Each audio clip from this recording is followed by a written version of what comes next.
Welcome to exam मोहल्ला। आशा करता हूँ आप सब अच्छे होंगे। फ्रेंड्स, आज की इस वीडियो में हम पंचायती राज व्यवस्था के बारे में देखेंगे। बहुत ही इंपॉर्टेंट टॉपिक है फ्रेंड्स, अक्सर यहाँ से परीक्षाओं में प्रश्न पूछे जाते हैं। हमने इस वीडियो में बहुत ही डिटेल में पंचायती राज व्यवस्था को डिस्कस किया हुआ है, एक तरफ से सभी प्रश्नों को लिया हुआ है। पहले हमने थ्योरी सेक्शन डिस्कस किया हुआ है, उसके बाद जो है मोस्ट इंपॉर्टेंट MCQ लिए हुए हैं जो प्रीवियस ईयर की परीक्षाओं में कई बार रिपीट हुए हैं, चाहे वो CGL का एग्जाम हो, चाहे CHSL का हो, चाहे स्टेट लेवल के एग्जाम हो। सभी एग्जामों में यहाँ से प्रश्न देखने को मिलते हैं। तो वीडियो में फ्रेंड्स आप लास्ट तक जरूर बने रहिएगा। वीडियो लास्ट तक देखने के बाद आपका इस टॉपिक से एक भी प्रश्न गलत नहीं होगा। चलिए फ्रेंड्स शुरू करते हैं। बात करें फ्रेंड्स पंचायती राज व्यवस्था की, तो ध्यान रखिएगा इसे स्थानीय स्वशासन के भी नाम से जाना जाता है। ठीक है, पंचायती राज व्यवस्था को स्थानीय स्वशासन के भी नाम से जाना जाता है। स्थानीय स्वशासन का मतलब क्या होता है फ्रेंड्स? स्थानीय स्तर या फिर ग्रामीण स्तर पर जब शासन व्यवस्था को स्थापित किया जाता है तो उसे स्थानीय स्वशासन कहा जाता है। ठीक है, जैसे यहाँ पे हमने लिखा हुआ है पॉइंट पहला देखिए कि ग्राम स्तर पर लोगों की भागीदारी से जो प्रशासन किया जाता है उसको जो है स्थानीय स्वशासन की संज्ञा दी जाती है। ठीक है, बात करें फ्रेंड्स भारत में पंचायती राज व्यवस्था की, तो यह एक बहुत ही प्राचीन परंपरा से ही चला आ रहा है। स्थानीय स्वशासन जो है, स्पेशली जो चोल साम्राज्य था वहाँ पे स्थानीय स्वशासन को जो है महत्वपूर्ण स्थान दिया गया था।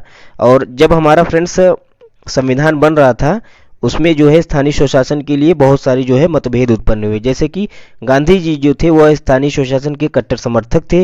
वह चाहते थे कि भारत में जो है गाँव का विकास किया जाए, गाँव का विकास होगा तभी देश का विकास होगा। लेकिन भीमराव अंबेडकर जी जो थे वह इसके विरुद्ध थे। ठीक है, भीमराव अंबेडकर जी का जो कहना था, उनका कहना था कि जो है ध्यान रखिएगा कि गांव के जो शक्तिशाली प्रबल लोग होते हैं वो पंचायत के प्रमुख बन जाएंगे और जो दलित या पिछड़े लोग होते हैं वह इसमें भाग नहीं ले पाएंगे। ठीक है, तो फ्रेंड्स महात्मा गांधी के समर्थक और भीमराव अंबेडकर जी के बीच में जो मतभेद ना हो, इसलिए संविधान सभा में जो है इसकी नीति इसको स्थानीय स्वशासन को नीति निर्देशक तत्वों के अनुच्छेद 40 में रख दिया गया। ठीक है, ध्यान रखिएगा पॉइंट इंपॉर्टेंट है कि पंचायती राज व्यवस्था को जो है स्थानीय स्वशासन को पंचायती राज व्यवस्था के गठन को राज्य के नीति निर्देशक तत्वों के अनुच्छेद 40 में रखा गया है। ठीक है, ध्यान रखिएगा एक चीज और फ्रेंड्स, कई बार परीक्षाओं में पूछा जाता है कि स्थानीय स्वशासन का जनक किसे कहा जाता है। ठीक है, स्थानीय स्वशासन का जनक किसे कहा जाता है? लॉर्ड रिपन को कहा जाता है। ठीक है, लॉर्ड रिपन ने जो है 1882 ईस्वी में जिला बोर्डों की स्थापना की थी। स्थानीय स्वशासन को जो है इन्होंने समृद्ध बनाने के लिए, सुदृढ़ बनाने के लिए कई प्रयास किए थे, तो इन्हें स्थानीय स्वशासन का जनक कहा जाता है। ठीक है, उसके बाद फ्रेंड्स ध्यान रखिएगा कि भारत के जो प्रधानमंत्री पंडित जवाहरलाल नेहरू जी थे उन्होंने ग्रामीण विकास के लिए कई प्रयास किए। ठीक है, आज़ादी के बाद जो है पंडित जवाहरलाल नेहरू ने ग्रामीण विकास के लिए कई प्रयास किए। जैसे कि उन्होंने 2 अक्टूबर 1952 को, ठीक है 2 अक्टूबर 1952 को सामुदायिक विकास कार्यक्रम चलाया। ठीक है, सामुदायिक विकास कार्यक्रम यानी कि कम्युनिटी डेवलपमेंट प्रोग्राम को चलाया। ठीक है, जिसे हम लोग CDP के भी नाम से जानते हैं। इसका प्रमुख उद्देश्य क्या था फ्रेंड्स जो है सामुदायिक विकास कार्यक्रम का, कि गांव में जो है आर्थिक और सामाजिक परियोजनाओं को लोगों के सहयोग से कार्यान्वित करना जो है इसका प्रमुख उद्देश्य था। ठीक है, लेकिन फ्रेंड्स यह कार्यक्रम जो है असफल रहा। ठीक है, इसमें जो है लोगों का उतना रुझान दिखा नहीं, जिसके कारण यह असफल रहा। तो फ्रेंड्स ध्यान रखिएगा कि 1957 में, ठीक है, जब सामुदायिक विकास कार्यक्रम जो है असफल रहा, उसकी असफलताओं की जांच के लिए जो है एक कमेटी बनाई गई। ठीक है, उस कमेटी का क्या नाम था? बलवंत राय मेहता कमेटी। अक्सर आपने यह जो है कमेटी के बारे में सुना होगा अगर आप पंचायती राज को पढ़े होंगे पहले तो बलवंत राय मेहता समिति का गठन ही इसीलिए किया गया था कि जो है CDP के जो है असफल होने का आखिर क्या कारण था, क्यों जो है लोग इससे जुड़े नहीं, इसको नहीं वो ढंग से समझ पाए। तो क्या किया फ्रेंड्स, बलवंत राय मेहता समिति को ध्यान रखिएगा 1957 में इसका गठन किया गया और 24 नवंबर 1957 को बलवंत राय मेहता समिति ने अपनी रिपोर्ट प्रस्तुत की। ठीक है, ध्यान रखिएगा 24 नवंबर 1957 को बलवंत राय मेहता समिति ने अपनी रिपोर्ट सौंपी और बताया कि सामुदायिक विकास कार्यक्रम की विफलता का मुख्य कारण था लोगों की भागीदारी में कमी। ठीक है, लोगों ने इसमें अपनी भागीदारी को कम किया। ठीक है, कम जो है भागीदारी दिखाई, जिसके कारण यह जो है असफल रही। उसके बाद बलवंत राय मेहता समिति ने जो है इसे दूर करने के लिए एक सुझाव भी दिया। क्या सुझाव दिया? कि समिति ने सुझाव यह दिया कि लोकतांत्रिक विकेंद्रीकरण अपनाने का सुझाव दिया। ठीक है, सरकार को जो है लोकतांत्रिक विकेंद्रीकरण करना चाहिए। ठीक है, और इन्होंने जो है त्रिस्तरीय पंचायती राज संस्थाओं का सुझाव दिया। ठीक है, ध्यान रखिएगा बहुत इंपॉर्टेंट है। बलवंत राय मेहता समिति ने जो है त्रिस्तरीय पंचायती राज संस्थाओं का सुझाव दिया था। वह 3 स्तर कौन कौन से थे? तो ग्राम स्तर पर उन्होंने ग्राम पंचायत के गठन की बात की, प्रखंड या ब्लॉक स्तर पर जो है पंचायत समिति के गठन की बात की, और जिला स्तर पर जिला परिषद के गठन की बात की। ठीक है, तो ध्यान रखिएगा यह तीनों पॉइंट इंपॉर्टेंट है, कई बार परीक्षाओं में पूछे जाते हैं। इनके नाम भी आपको ध्यान रखना है, ग्राम पंचायत, पंचायत समिति और जिला परिषद। ठीक है, यह 3 जो है त्रिस्तरीय पंचायत संस्थाएं बताई, जिनमें से जो है सबसे ज़्यादा जो है इन्होंने बताया कि सबसे ज़्यादा मजबूत किसको बनाना है सरकार को? पंचायत समिति को। ठीक है, यहाँ से भी प्रश्न पूछा जाता है, तो ध्यान रखिएगा बलवंत राय मेहता समिति ने किसको सबसे सुदृढ़ बनाने का जो है सुझाव दिया? पंचायत समिति को। फ्रेंड्स, सरकार को यह सुझाव अच्छा लगा और 1 अप्रैल 1958 को इसे जो है सरकार ने लागू किया। ठीक है, ध्यान रखिएगा फ्रेंड्स, बलवंत राय मेहता जो कमेटी थी उसके अध्यक्ष थे बलवंत राय मेहता जी। ठीक है, जिन्हें पंचायती राज व्यवस्था का जनक या वास्तुकार भी कहा जाता है। ठीक है, तो अगर आपसे पूछे प्रश्न कि पंचायती राज व्यवस्था का शिल्पी या वास्तुकार किसे कहा जाता है, तो बलवंत राय मेहता जी को कहा जाता है। आगे बढ़ते हैं फ्रेंड्स, बात करें पंचायती राज को लागू करने वाला पहला राज्य, तो कई बार परीक्षाओं में पूछा गया है, तो ध्यान रखिएगा पंचायती राज व्यवस्था को लागू करने वाला पहला राज्य कौन था? राजस्थान था। ठीक है, राजस्थान के नागौर जिले ने जो है 2 अक्टूबर 1959 को गांधी जयंती के दिन, ठीक है, चूंकि गांधी जयंती इसके प्रबल समर्थक थे, इसलिए पंडित जवाहरलाल नेहरू ने 2 अक्टूबर 1959 को राजस्थान के नागौर जिले से जो है इसकी शुरुआत की। ठीक है, तो राजस्थान जो है पहला राज्य बना पंचायती राज व्यवस्था को लागू करने वाला।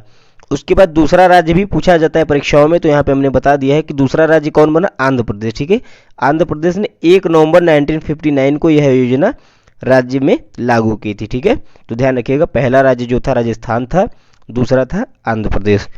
आगे बढ़ते हैं फ्रेंड्स, ध्यान रखिएगा कि केंद्र सरकार ने जो है पंचायतों के सुधार के लिए, इसके पुनरुद्धार के लिए कई समितियां बनाई। ऐसा नहीं कि बलवंत राय मेहता समिति बनाई उसके बाद उन्होंने जो है उसको ही लागू किया। उन्होंने निरंतर इसमें जो है सुधार के लिए जो है कई समितियां बनाई, जो निम्न है, यहाँ पे देख सकते हैं आप, हमने सबको लिख दिया है, यहाँ से भी प्रश्न पूछा जाता है। जैसे कि 1977 में अशोक मेहता समिति बनी। ठीक है, 1957 में ध्यान रखिएगा जो है बलवंत राय मेहता बनी थी, 1977 में अशोक मेहता समिति का गठन किया गया।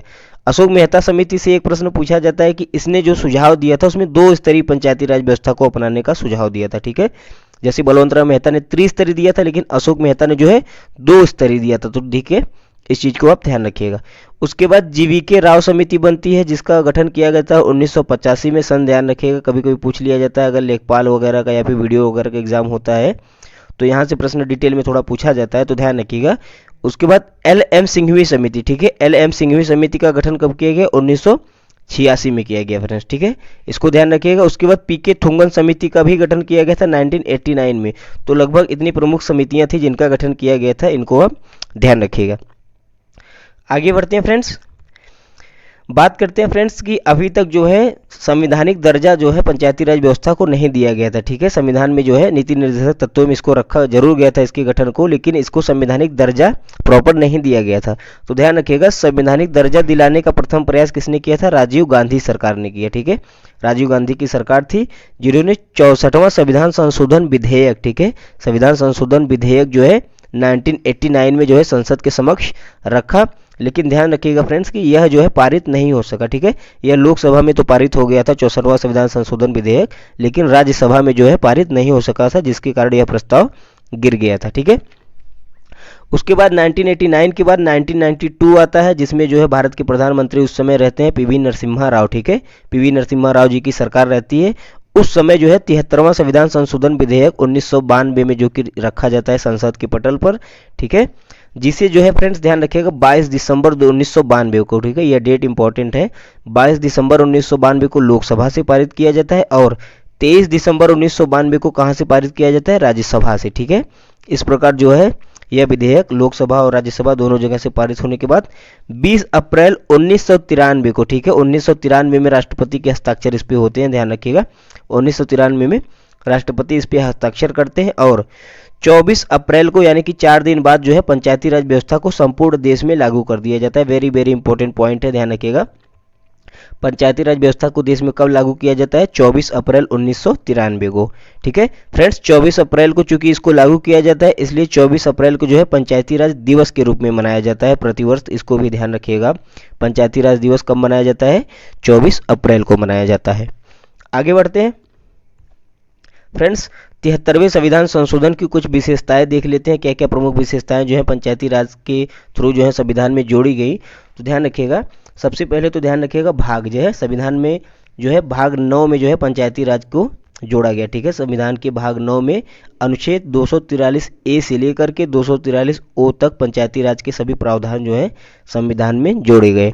ठीक है, उसके बाद फ्रेंड्स ध्यान रखिएगा कि संविधान में जब मूल संविधान हमारा बना था उस समय केवल 8 अनुसूचियां थी, लेकिन वर्तमान में कुल 12 अनुसूचियां हैं जिसमें समय समय पर जो है संशोधन किए गए और उनको जोड़ा गया है। तो जब पंचायती राज जो है संशोधन आया 73वां संविधान संशोधन, तो उस समय जो है 11वीं अनुसूची जोड़ी गई। ठीक है, तो ध्यान रखिएगा, प्रश्न पूछा जाता है कि 11वीं अनुसूची संविधान में कब जोड़ी गई, तो 73वें संविधान संशोधन 1992 के तहत जो है 11वीं अनुसूची संविधान में जोड़ी गई, जो कि पंचायती राज व्यवस्था से संबंधित थी और इसमें कुल 29 विषय दिए गए। ठीक है, पंचायती राज से संबंधित कुल कितने विषय हैं 11वीं अनुसूची में? 29 विषय हैं। यह भी कई बार परीक्षाओं में पूछा गया है, तो इसको आप ध्यान रखिएगा। उसके बाद फ्रेंड्स जो महिलाओं की सीटें थी, ठीक है, महिलाओं की सीटों के लिए जो है कुल सीटों में महिलाओं की सीटों के लिए 1/3 रिजर्व की गई, 1/3 जो है सीटें जो है महिलाओं के लिए रिजर्व की गई, यह ध्यान रखिएगा, पूछा जाता है प्रश्न। उसके बाद इसका कार्यकाल कितना किया गया? 5 वर्ष ही निर्धारित किया गया, जैसे लोकसभा राज्यसभा विधानसभा का होता है। ठीक है, और जो है SC ST के लिए भी जो है जनसंख्या के अनुपात में आरक्षण दिया गया पंचायतों में। ठीक है फ्रेंड्स, ध्यान रखिएगा, SC ST के लिए जो है जनसंख्या के अनुपात में इसमें आरक्षण किया गया और यदि पंचायत फ्रेंड्स भंग होती है तो 6 माह के भीतर भीतर इसका चुनाव जो है कराना अनिवार्य किया गया। ठीक है, तो यहाँ से सभी पॉइंट इंपॉर्टेंट है, अब इसको ध्यान रखिएगा। आगे बढ़ते हैं हम फ्रेंड्स, अब हम डिटेल में जो है हमने आपको बताया कि 243 ए से लेकर के 243 ओ तक, ठीक है, कुल जो है ये सब सारे आर्टिकल, जितने भी सब आर्टिकल दिए गए हैं 243 में, ये सब पंचायती राज से संबंधित है। तो यहाँ से भी अगर डिटेल में पूछा जाता है प्रश्न तो यहाँ से पूछ लिया जाता है। तो एक तरफ से हम सभी अनुच्छेदों को देख लेते हैं। 243 आर्टिकल जो है पंचायतों से संबंधित है, ध्यान रखिएगा। बात करें फ्रेंड्स 243 ए में, तो ग्राम सभा के बारे में बताया गया है। ठीक है, ग्राम सभा की परिभाषा के बारे में किस में बताया गया है? अनुच्छेद 243 ए में बताया गया है। और 243 बी की बात करें तो पंचायतों के गठन के बारे में बताया गया है। ठीक है, पंचायतों के गठन के बारे में हालांकि अनुच्छेद 40 में भी बताया गया है, भाग 4 में जो नीति निर्देशक तत्व यानी कि DPSP दिए गए हैं उसमें भी बताया गया है। और 243 सी की बात करें फ्रेंड्स, अनुच्छेद 243 सी में क्या बताया गया है? पंचायतों की संरचना के बारे में बताया गया है। ठीक है, पंचायतों की संरचना बारे में बताया गया है। 243 डी में क्या बताया गया है? स्थानों का आरक्षण बताया गया है। ठीक है, किन किन स्थानों पर जो है पंचायती राज में आरक्षण दिया जाएगा, किसको किसको किसको किसको नहीं दिया जाएगा, इसके बारे में 243 डी में बताया गया है। उसके बाद अगला आर्टिकल आता है फ्रेंड्स 243 ई। ठीक है, 243 ई में क्या बताया गया है? पंचायतों की अवधि के बारे में बताया गया है कि पंचायतों का कार्यकाल कितना होगा?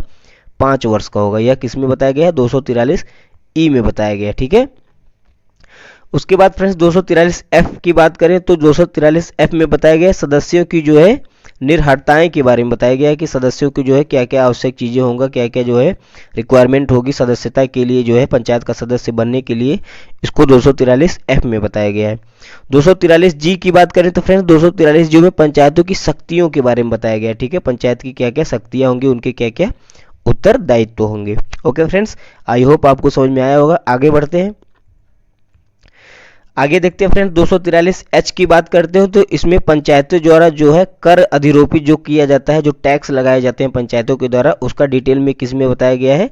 अनुच्छेद 243 एच में बताया गया है। ठीक है, बात करें 243 आई की तो जो है वित्त आयोग के गठन के बारे में बताया गया है। ध्यान रखिएगा, यहाँ से प्रश्न पूछा जाता है कि पंचायतों में वित्त आयोग का गठन किस अनुच्छेद के तहत किया जाता है? तो 243 आई के तहत किया जाता है, इसको ध्यान रखिएगा। उसके बाद पंचायतों के लिए जो है लेखा जोखा का जो है समीक्षा कौन करता है? तो ध्यान रखिएगा 243 जे को इसमें बताया गया है, पंचायतों के लेखाओं की संपरीक्षा के बारे में बताया गया है। पंचायतों के निर्वाचन के लिए 243 के, यह इंपॉर्टेंट है, ध्यान रखिएगा, इसमें पंचायतों के निर्वाचन के बारे में बताया गया है, निर्वाचन की प्रक्रिया के बारे में डिटेल में बताया गया अनुच्छेद 243 के में। अगला अनुच्छेद देखते हैं फ्रेंड्स 243 एल। ठीक है, ध्यान रखिएगा 243 एल, इसमें बताया गया संघ राज्य क्षेत्र यानी कि जो यूनियन टेरिटरीज हैं हमारी टोटल 8, उनमें जो है पंचायत के लागू होने के प्रावधान दिए गए हैं। ठीक है, 243 एल में इंपॉर्टेंट है, ध्यान रखिएगा।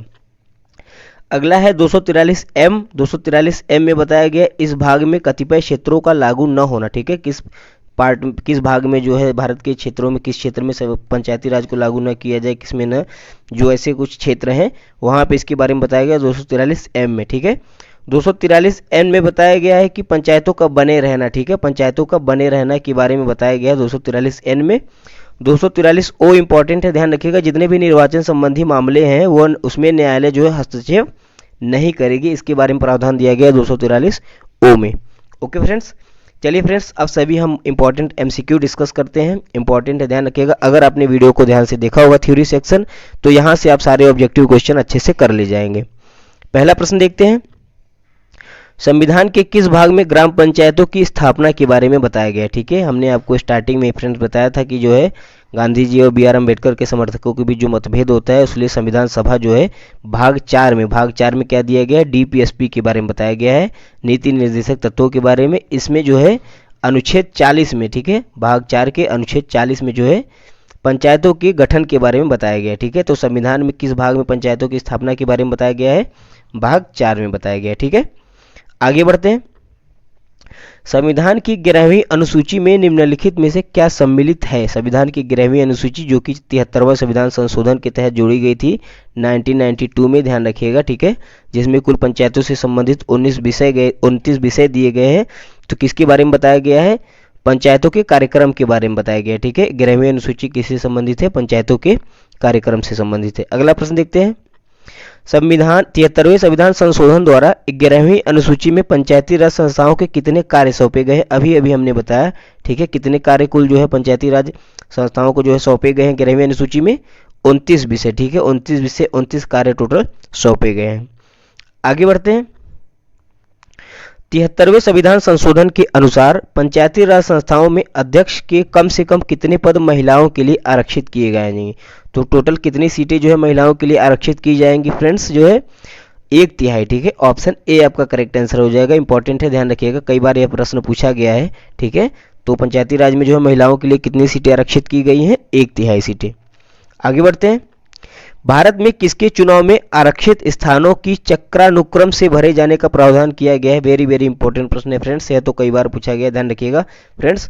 आपने देखा होगा यदि आप गांव से बिलोंग करते हैं तो वहां पे जो है पंचायतों की जो है सीटें जो है क्रम के अनुसार आते हैं, यानी कैटेगरी के वाइज आते हैं कि इस वर्ष जो है, इस बार जो है SC की सीट आई है, अगली बार OBC की आई है, फिर जनरल की सीटें आई हैं, तो यह क्रमानुसार आती रहती है और बदलती रहती है। ठीक है, ऐसा प्रावधान फ्रेंड्स केवल जो है पंचायती राज संस्थानों के ही चुनाव में देखने को मिलता है। ठीक है, लोकसभा और विधानसभा के चुनाव में ऐसा नहीं मिलता है।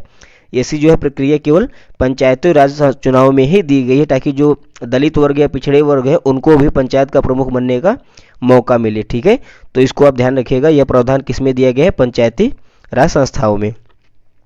आगे बढ़ते हैं, पंचायतों के विघटन के उपरांत निम्नलिखित में से कौन सी समय अवधि नए चुनाव कराने के लिए सही होती है। यदि पंचायत भंग होती है या तो उसका विघटन किया जाता है तो 6 माह के अंदर जो है पंचायत का चुनाव कराना अनिवार्य है। ठीक है, ऑप्शन सी आपका राइट आंसर हो जाएगा। आगे बढ़ते हैं, पंचायती राज संस्थाओं के निर्वाचन के लिए उत्तरदायी है। ठीक है, पंचायती राज संस्थाओं के निर्वाचन के लिए उत्तरदायी कौन है, केंद्रीय निर्वाचन आयोग या फिर राज्य निर्वाचन आयोग। तो ध्यान रखिएगा फ्रेंड्स, राज्य निर्वाचन आयोग। ठीक है, पंचायतों का चुनाव का जिम्मेदारी कौन लेता है, राज्य निर्वाचन आयोग लेता है। आगे बढ़ते हैं, 73वें संविधान संशोधन के अनुसार पंचायती राज संस्थाओं का कार्यकाल कितने वर्ष का रखा गया है। तो ध्यान रखिएगा 5 वर्ष का। ठीक है, ऑप्शन डी आपका राइट आंसर हो जाएगा। पंचायतों का कार्यकाल जो होता है, ग्राम प्रधान का या प्रमुख का कार्यकाल कितना होता है, 5 वर्ष का होता है। अगला प्रश्न देखते हैं, 73वें संविधान संशोधन अधिनियम किस तिथि को लागू किया गया। बहुत बहुत इंपॉर्टेंट प्रश्न है, वेरी वेरी इंपॉर्टेंट है, ध्यान रखिएगा फ्रेंड्स, जो है 24 अप्रैल 1993 को। ठीक है, 24 अप्रैल 1993 को जो है यह लागू किया जाता है। ध्यान रखिएगा, कंफ्यूज मत होइएगा, 1992 में कंफ्यूज मत होइएगा। यहाँ हमने ऑप्शन में रखा भी है 24 अप्रैल 1992, लेकिन करेक्ट आंसर होगा 24 अप्रैल 1993। ठीक है, बाकी 24 अप्रैल को पंचायती राज दिवस भी मनाया जाता है, इस चीज़ को भी आप ध्यान रखिएगा। आगे बढ़ते हैं, पंचायती राज को प्रवर्तित करने वाला प्रथम राज्य कौन सा था। ठीक है, पंचायती राज को लागू करने वाला जो है भारत में प्रथम राज्य कौन सा था। तो हमने आपको बताया था राजस्थान। ठीक है, 2 अक्टूबर 1959 को जो है राजस्थान के नागौर जिले से जो है पंचायती राज की शुरुआत होती है। इस प्रकार जो है राजस्थान पहला राज्य बनता है। और दूसरा कौन था, आंध्र प्रदेश था, ठीक है, जिसमें 1 नवंबर 1959 को जो है शुरुआत की जाती है। आगे बढ़ते हैं। देश के ग्रामीण क्षेत्र के सामाजिक एवं विकास उत्थान के लिए सामुदायिक विकास कार्यक्रम यानी कि सीडीपी को कब प्रारंभ किया गया? तो हमने आपको बताया था 2 अक्टूबर 1952 को, ठीक है। सामुदायिक विकास कार्यक्रम को जो है पंडित जवाहरलाल नेहरू ने कब शुरू किया था? 2 अक्टूबर 1952 को शुरू किया था। अगला प्रश्न देखते हैं।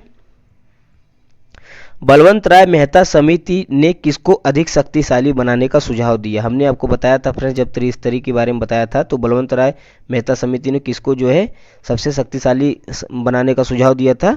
पंचायत समिति को, जो है ब्लॉक स्तर, जो प्रखंड स्तर पर आती है, ठीक है। तो ऑप्शन सी आपका राइट आंसर हो जाएगा। पंचायत समिति को अधिक शक्तिशाली बनाने का सुझाव दिया था BR मेहता समिति ने। अगला प्रश्न देखते हैं। पंचायती राज संस्थाओं के संगठन के 2 स्तर होने का सुझाव किसने दिया था? ठीक है, 2 स्तरीय होने का सुझाव किसने दिया था? ध्यान रखिएगा, अशोक मेहता जी ने दिया था, ठीक है, जिनकी जो है इस समिति का गठन 1977 में किया गया था। इन्होंने जो है पंचायतों के लिए 2 स्तर होने का सुझाव दिया था। यह भी प्रश्न इंपॉर्टेंट है, पूछा जाता है, तो आप ध्यान रखिएगा। आगे बढ़ते हैं।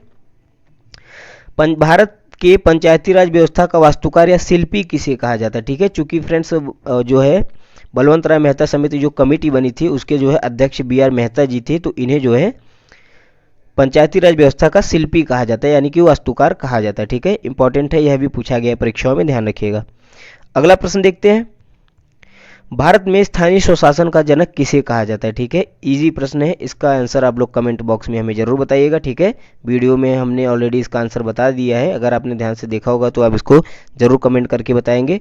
बाकी फ्रेंड्स, वीडियो आपको कैसा लगा हमें जरूर बताएं। अच्छा लगा हो तो इसे लाइक करें, सब्सक्राइब करें, दोस्तों के साथ शेयर करें। वीडियो देखने के लिए आपका बहुत बहुत धन्यवाद।